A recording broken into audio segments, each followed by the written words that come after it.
Então, esse conceito de dívida pública consolidada teria que acrescentar aqui prazo superior a 12 meses e, no caso de haver ingresso de receita, mesmo os prazos inferiores.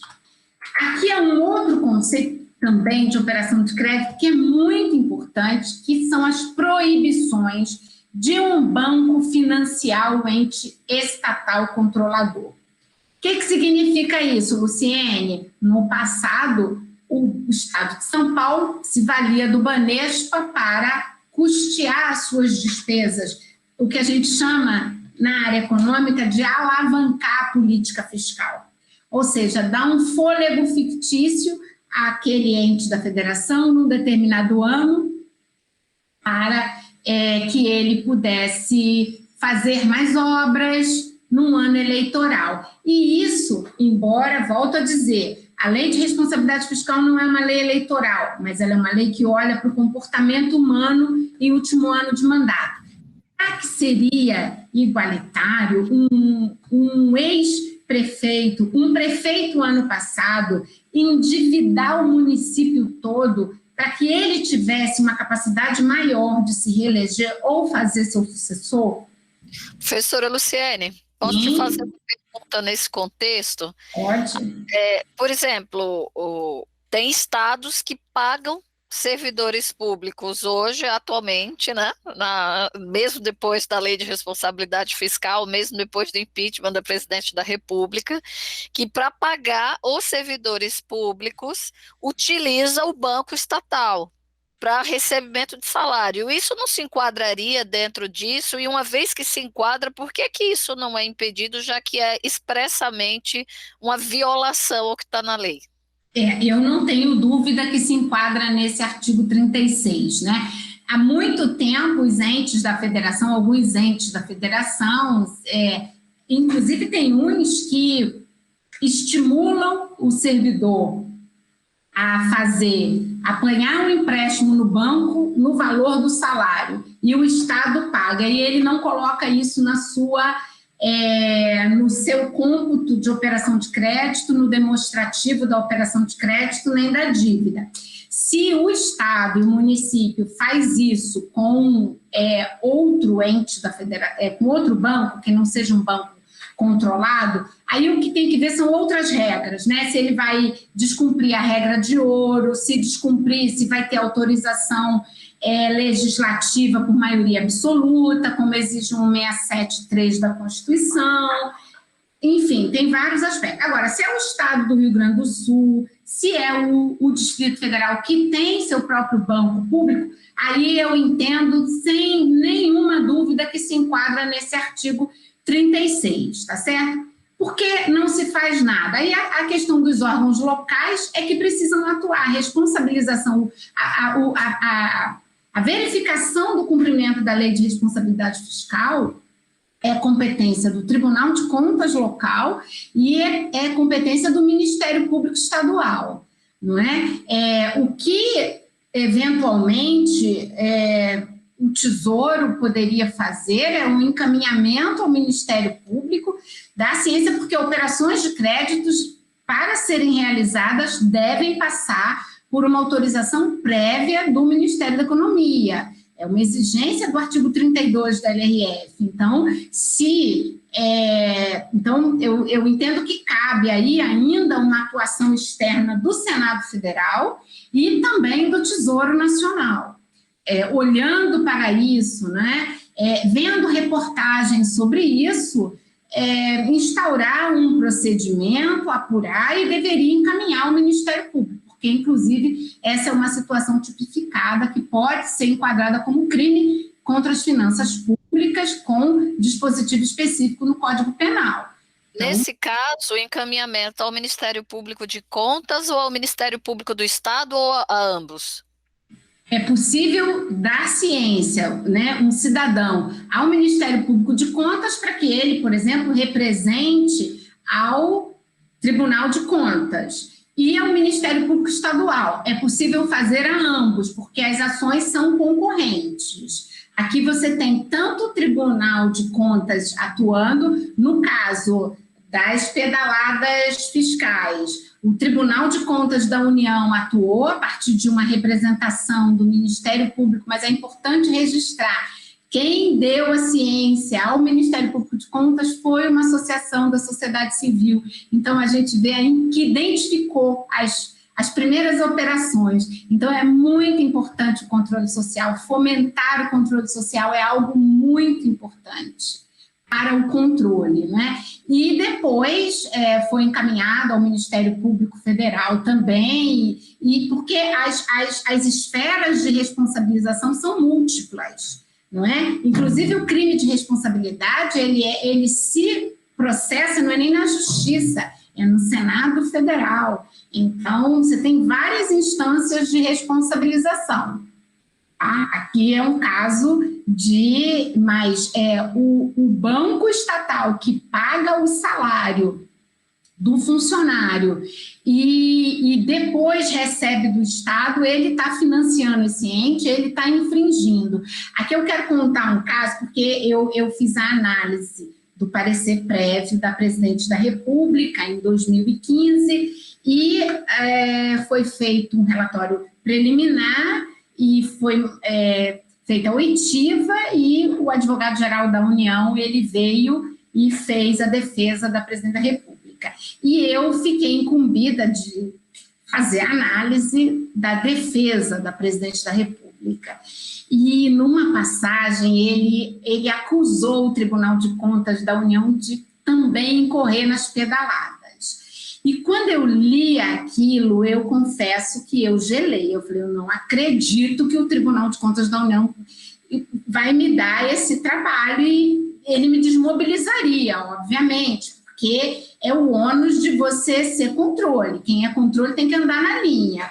E aí eu peguei aquele documento, eu levantei, eu trabalho num anexo, e a Secretaria de Administração é no outro anexo. Eu levantei, eu andei pelo túnel, e eu andava pelo túnel, eu suava frio, porque já era um estágio muito avançado, e aquilo seria horrível se a gente tivesse incorrido naquela prática. E aí eu fui assim, com a minha mente, eu falei, só tem uma hipótese do tribunal pedalar. É o tribunal mandar o arquivo para o Banco do Brasil e para a Caixa, mandar o arquivo da folha de pagamento, a Caixa pagar a gente, o Banco do Brasil pagar a gente em dia, ou seja, a gente recebe de 20 a 22, e o tribunal só repassar o dinheiro para a Caixa um mês depois, 10 dias depois, 15, 20 dias, um mês, 2 meses depois.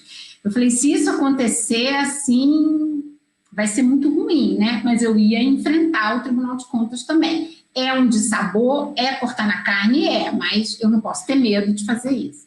E aí eu sentei diante do secretário e eu disse para ele assim, isso está escrito no parecer prévio, tá, gente?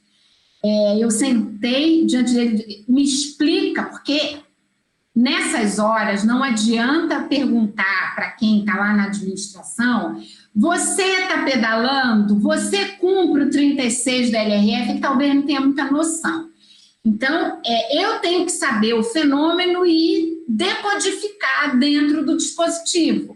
Então, eu disse assim para ele, eu quero que você desenhe aqui para mim como é que é o fluxo da folha de pagamento da gente. Como é que é esse fluxo? Você faz a folha, você manda para o banco, como que ele me paga e como que você repassa o dinheiro e tal. Aí, quando ele me disse que era tudo casadinho, que o banco não pagava a gente enquanto o tribunal não liberasse o financeiro, aí eu voltei para a minha sala e aí eu fui fazer todo o enfrentamento da oitiva, que não é uma tarefa simples, né? Enfim, mas foi exatamente isso.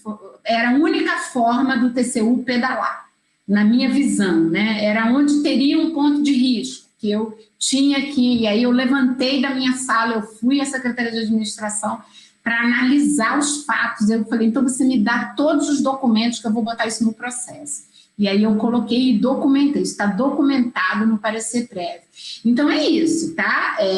Então, se eu entenderia que o TCU pedalaria se fizesse isso, eu não tenho dúvida que os outros bancos estão financiando o ente controlador. E isso é vedado, e esse foi um dos pontos da rejeição das contas da Presidente da República em 2015, as contas de 14 e de 15. Então, esse artigo é importante, tem uma análise densa sobre ele nesse acórdão, de um trabalho que também eu fiz em 2017 sobre a emissão de títulos públicos para os bancos públicos. Aqui é um tema bem complexo, uma engenharia financeira bem complexa, e essa emissão direta de títulos do Tesouro para alavancar os bancos no montante de 468 bilhões de reais, foi analisada essa operação, né? Essas operações foram analisadas nesse processo e o acórdão saiu agora. Então, fica. Isso não significa que o banco não possa comprar título público. O Banco do Brasil compra título público do Tesouro, mas no mercado competitivo. Ele não pode receber títulos direto do Tesouro Nacional, para ele monetizar e investir nas políticas públicas, que, na verdade, é o Estado emitir título público para alavancar a política fiscal. E aí você tem um financiamento cruzado que a gente expõe nesse acórdão. Para vocês terem uma ideia, gente, as emissões diretas que ganham fôlego em 2009 e vão com esse fôlego até 14, 15, elas, no período de 2003 a 2016, eu fechei esse trabalho em 2017, os subsídios explícitos e implícitos dessas operações chegaram a 916 bilhões. Por incrível que pareça, é um subsídio que uma boa parte dele, 95%, serão pagos exatamente no período, nos 20 anos do teto de gasto. Então, a sociedade paga um ônus muito alto pelos subsídios que foram dados aos bancos, e uma boa parte desses subsídios estão implícitos, eles passam pelo orçamento, mas de uma forma implícita. Então, na escolha pública, na escolha locativa, o parlamento não debate, o parlamento não tem clareza, ele só sente que ele tem menos dinheiro para alocar em políticas públicas. Então, nós vamos pagar um preço alto por essas operações. Para vocês terem uma ideia, em 2009, o saldo dessas operações era de 10 bilhões. Em 2010, elas saltaram para 265 bilhões e chegaram a 468 bilhões de reais. Então, foi algo muito significativo e que deixou aí um ônus para a sociedade pagar, e vai pagar com bastante sacrifício, e, lamentavelmente, a gente passa por uma pandemia. Acredito que vamos ficar uns 2 anos em pandemia, o que vai agravar ainda mais essa situação. Bom, aqui também tem uma outra questão que comprova aquilo que eu disse. A Lei de Responsabilidade Fiscal, ela tem um olhar para o comportamento do gestor público, e ela tentou equiparar a operação de crédito e vedar certos comportamentos que comprometem o fluxo de caixa para uma gestão responsável. Então, a captação antecipada de receita de tributo, que não tem fato gerador, é o tipo, vou receber imposto de renda no ano que vem, mas aí eu antecipo esse ano. Poxa, estou no último ano do mandato. É o recebimento antecipado de valor de empresa. Eu tenho essa empresa aqui. Então você me antecipa o lucro, mas eu nem sei se essa empresa vai ter lucro ou vai ter prejuízo. Antecipo o meu dividendo. Ali ele fala salvo lucros e dividendo, mas tem que ter o lucro ou o dividendo. Não pode ser no curso do exercício, né?